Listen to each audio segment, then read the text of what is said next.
Desai study centre से जुड़े हुए तमाम साथियों को मेरा प्यार भरा नमस्कार। और आज अपन लेके आए हैं कुछ अच्छी और नई यूनिट। कल की क्लास में अपने मानकीकृत पढ़ा था, उसके अलग अलग भाग भाग थे वो पढ़ा था। इसमें पहला था वेदता पढ़ा था, विश्वसनीयता पढ़ा था, मानक अंक पढ़ा था, वस्तुनिष्ठ पढ़ा था। और फिर अपने प्रयोग विधि में जो व्यवहार प्रतिदर्शन विधि में पहली थी प्रयोग विधि, उसमें अपन चर्चा कर चुके हैं स्वतंत्र चर, आश्रित चर और बाह्य चर। जो शिक्षक पढ़ा रहा है वो स्वतंत्र चर कहलाएगा, और आश्रित चर जो सुन रहा है आगे श्रोता है उसको अपन आश्रित चर कहेंगे, और बाह्य चर जो उसको प्रभावित कर रहा है या जो बाह्य वातावरण कह सकते हैं। ठीक है, तो जिसका अपन को प्रभाव देखना हो वह स्वतंत्र चर है, और जिस पर देखना हो वह आश्रित चर कहलाएगा, और अन्य बाह्य चर कहलाएगा। ठीक है, अपन इसमें किसका और किस पर भी क्वेश्चन कर सके, और वातावरण या कठिनाई आ रही हो वो एनरोलमेंट या बाह्य चर आ सकता है। ठीक है, तो आज अपन पढ़ने जा रहे हैं बहुत ही अच्छी यूनिट, जो व्यक्तित्व पढ़ रहे हैं अपन। पर्सनैलिटी, व्यक्तित्व क्या है, किसकी पर्सनैलिटी का अपन कैसे पहचान सके। ठीक है, तो व्यक्तित्व का सर्वप्रथम प्रयोग किया था शीर्षों द्वारा किया गया था। ठीक है, तो सर्वप्रथम प्रयोग करने वाला कौन था? शीर्षो था। ठीक है, तो व्यक्तित्व बीन, तो ये व्यक्तित्व शब्द का लैटिन भाषा के शब्द से लिया गया है। ठीक है, व्यक्तित्व शब्द कहाँ से लिया गया? लैटिन भाषा से लिया गया है, जिसका अर्थ होता है शब्द जो पर्सोना से आया है।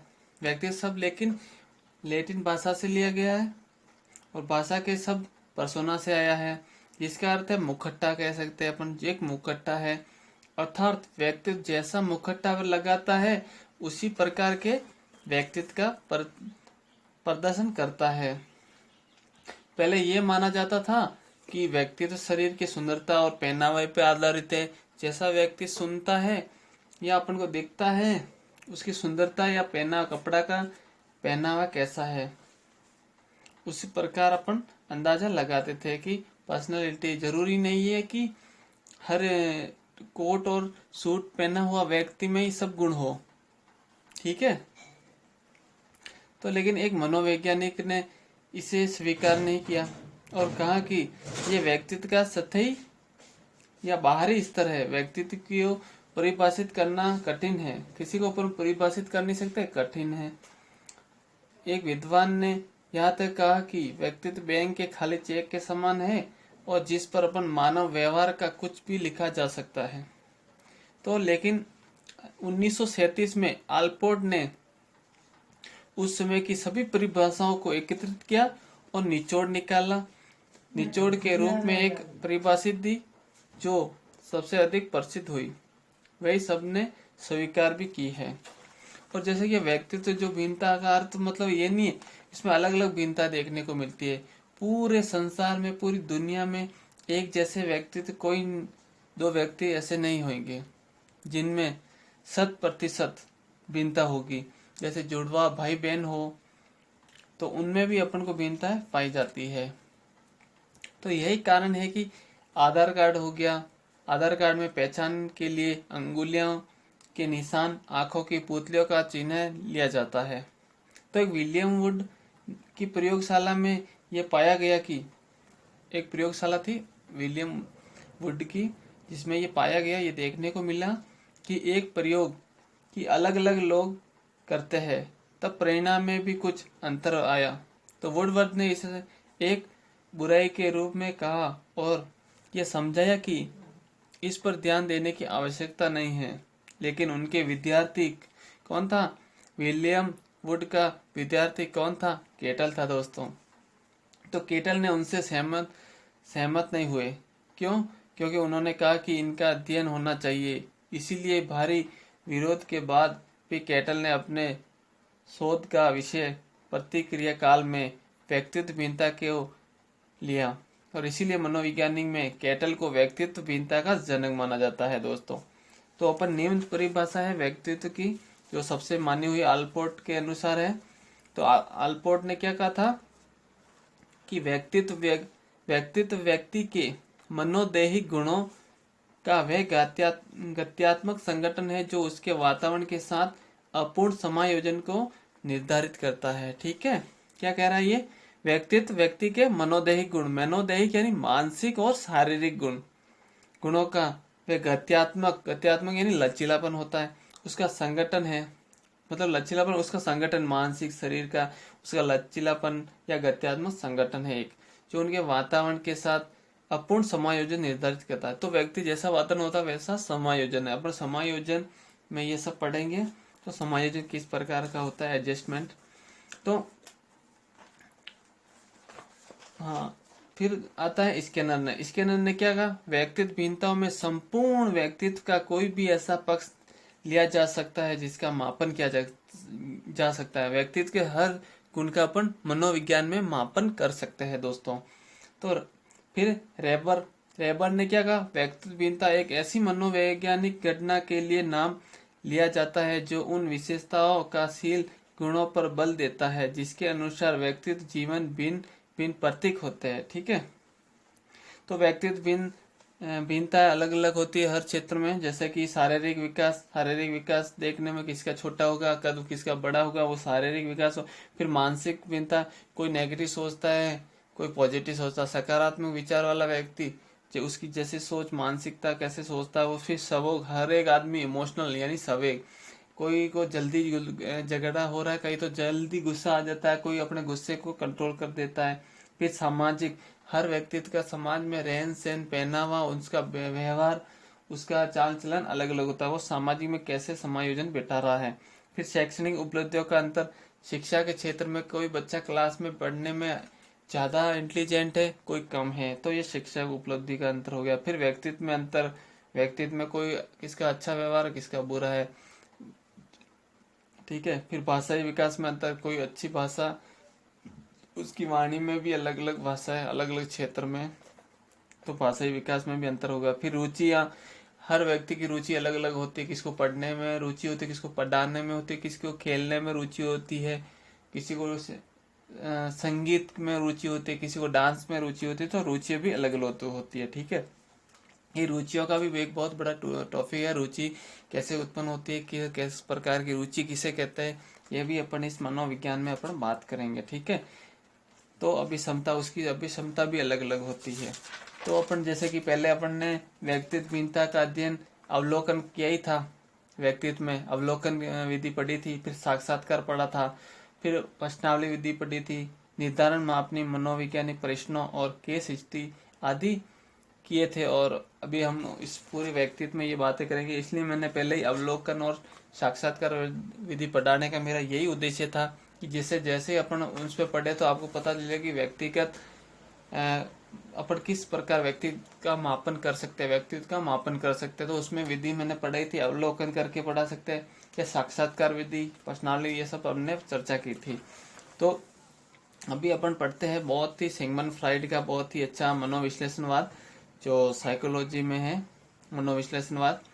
जो व्यक्तित्व में मनोविश्लेषणवाद के सिद्धांत को सिगमंड फ्राइड ने दिया कि किसी भी व्यक्तित्व का जो मनोविश्लेषणवाद, साइको एनालिसिस कहते हैं इसे, और सिगमंड फ्राइड ने दिया था। तो सिगमंड फ्राइड ने मन के 3 प्रकार बताए। ठीक है, आप सभी को पता ही है, अपने मस्तिष्क में मन के 3 भाग है। पहला है चेतन मन, अचेतन मन और अर्धचेतन मन। ठीक है, तो फ्राइड ने मन के 3 प्रकार बताए साथियों।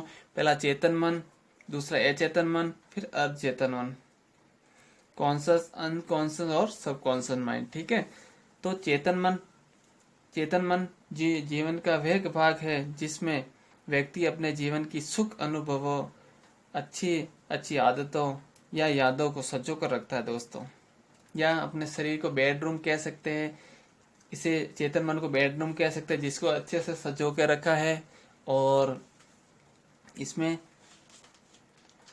अच्छी अनुभूति होती है। फिर अचेतन मन, इसे अपन कचरा या अपना जो स्टोर रूम होता है जिसमें अपना पुरानी वस्तु रखते हैं अपने, तो अचेतन मन में वो कहते हैं जिसे अपन याद नहीं कर सकते। जैसे कि मन का वह भाग है जिसमें व्यक्ति अपने जीवन के दुख अनुभवों को सजो कर रखता है, जिन्हें याद करके उसे कष्ट की अनुभूति होती है, उसे चेतन मन अचेतन मन कहते हैं। ठीक है, अचेतन मन कहते हैं। जिसमें जैसे कोई अपनी घटना है, दुख को अपन याद नहीं करे, जिससे अपने अचेतन मन में वो चली जाती है जैसे ही, तो उसे अपने याद करके बहुत तकलीफ होती है या दुख होता है, तो वह अचेतन मन पे होता है। फिर अर्ध चेतन मन में क्या होता है, दुख सुख, दुख और सुख।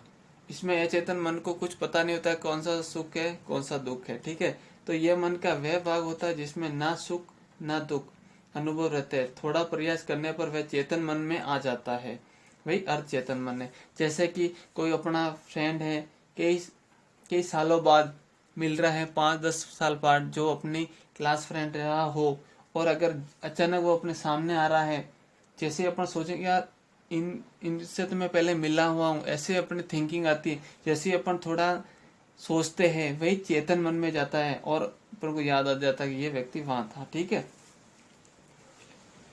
ठीक है। तो अचेतन मन की बातों को चेतन मन में लाकर उसका समाधान करना ही मनोविश्लेषणवाद कहता है। अभी कहते हैं मनोविश्लेषणवाद कैसे, जैसे अपने दुखद घटना या दुखों या कोई समस्या है जिसे अपन याद नहीं कर सकते, लेकिन उसे अपन अचेतन मन से सिर्फ चेतन में लाकर उसका अपन समाधान कर सके। जैसे कोई प्रॉब्लम आ जाती है, मैथमेटिक्स है, जैसे आप चाहते हो यार हमें पढ़नी ही नहीं, ये बचपन से ही कोई आपको भी कोई ऐसा शिक्षक रहा होगा जिसे आप मैथमेटिक्स की गणित आपको पढ़ाई होगी, और आपने अचेतन मन में वो सजो करके यार गणित में ये बिठा रखा है अचेतन मन में कि गणित बहुत ही हार्ड है, बहुत ही कठिन है, इसे अपन कभी पढ़ नहीं सकते। लेकिन जैसे उसे अपन इच्छा जागरूक करते, अच्छा शिक्षक मिल जाता है, तो उस याद को अपन उस सवाल को अपन याद करके चेतन मन में लाके उस प्रॉब्लम को समाधान कर देते हैं या समस्या से छुटकारा पा जाता है, वही मनोविश्लेषणवाद कहलाता है दोस्तों। ठीक है,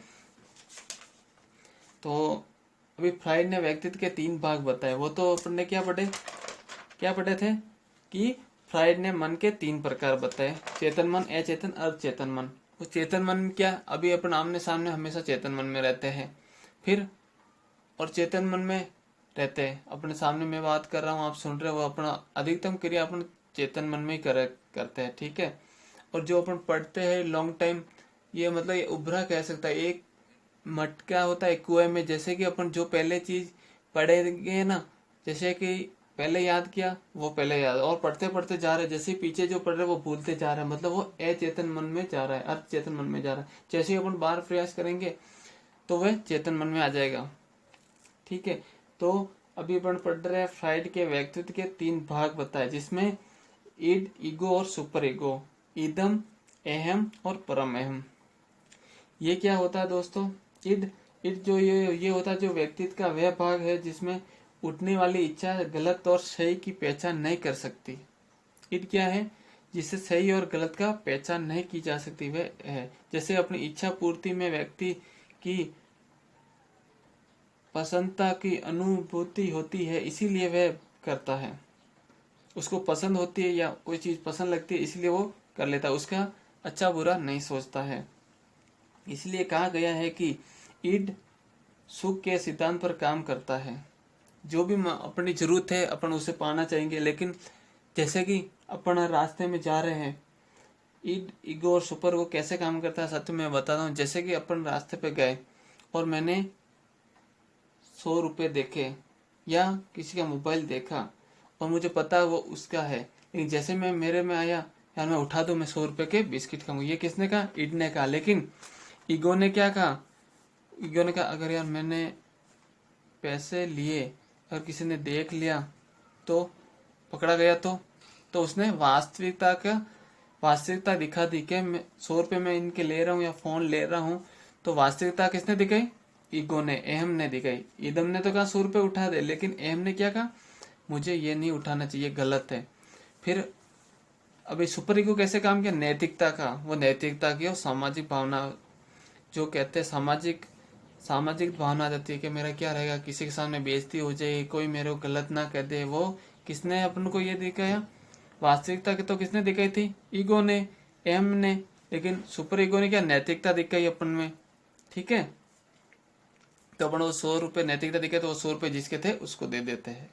ठीक है, तो ईड ईगो और सुपर ईगो ऐसे करें, और कल की क्लास में अपन ज़्यादा विस्तार से इसको पढ़ेंगे। और अपन ने तो आज सिर्फ इसने व्यक्तित्व का परिचय और थोड़ी पढ़ी है, जो सर्वप्रथम व्यक्ति का सिसरो ने दिया था, और आलपोर्ट ने एक बहुत ही बढ़िया परिभाषा दी है, जो व्यक्तित्व के मनोदेही गुणों का वह गत्यात्मक संगठन है जो वातावरण के साथ अपूर्ण समायोजन की निर्धारित करता है। ठीक है, तो मनोविश्लेषणवाद पढ़ा, फिर उसने सिगमंड फ्राइड ने दिए है, और फ्राइड ने बताया था मन के 3 प्रकार था, चेतन मन, अचेतन मन और अचेतन मन। ठीक है, और फिर हमने पढ़ाया था आपको फ्राइड के व्यक्तित्व के 3 भाग बताते हैं, ईगो, सुपर ईगो और इड, इदम, अहम और परायम। ठीक है, तो अपन इस पे कल और विस्तार से पढ़ेंगे तीनों को, व्यक्तित्व के तीनों भाग। धन्यवाद, और लाइक और शेयर जरूर करें दोस्तों। और जहाँ पर दिक्कत आ रही, मैं जैसे कि मैंने पहले भी आपको बताया है, मेरे पास कोई आपकी क्योरी आ नहीं रही है, कोई आप समस्या आ भी रही नहीं, आई है कि नहीं आई है आप में, आप कैसे, मनोविज्ञान का परिचय भी मैंने आपको पढ़ा दिया था पहले, उसके फिर मनोविज्ञान प्राकृतिक भी पढ़ाई थी, उसमें आपको कोई समस्या नहीं आ रही, इसका मतलब मैं क्या समझूं? कोई डाउट हो, कोई क्वेश्चन हो तो मुझे बताइए आप। ये मनोवैज्ञानिक है, अप्लाई साइकोलॉजी, आपको जहाँ जहाँ अपने दैनिक जीवन से जोड़ के पढ़ना है, इसको जहाँ समस्या आ रही है, जैसे आज मैंने अधिगम आप कैसे सीखते हो वो भी आपको पढ़ाए थे, फिर अधिगम के सिद्धांत भी पढ़ाए थे, पावलो का सिद्धांत पढ़ाया था मैंने, फिर अधिगम के वक्र भी पढ़ाए थे आपने, वो अब तक मेरे को कोई नहीं आया। फिर अपने वंशानुक्रम वाताकरण में पढ़ाया था, उसमें भी आपने कमेंट नहीं किया। तो जहाँ पे आपको दिक्कत आ रही है वो मुझे, जिससे आपका रिवाइज होगा और मुझे भी अच्छा लगा कि आप पढ़ रहे हो, उसका लाभ उठा रहे हो। ठीक है, फिर अपने व्यक्तिगत मापदंड की प्रश्नावली, अवलोकन और ये साक्षात्कार पढ़ा था, उसका भी आपने कुछ रिप्लाई नहीं दिया। तो मैं चाहूँगा आप सभी को एक बार इस ग्रुप, अपने देसाई स्टडी सेंटर में जुड़े हुए तमाम साथियों से, और मैं सर से, भावे जी से भी निवेदन करता हूँ अपने डाउट मेरे सामने लेके आवे, जिससे अपन को पता चले कितने व्यूज़ आ रहे हैं, कितने देख रहे हैं, और लाइक शेयर करें। धन्यवाद।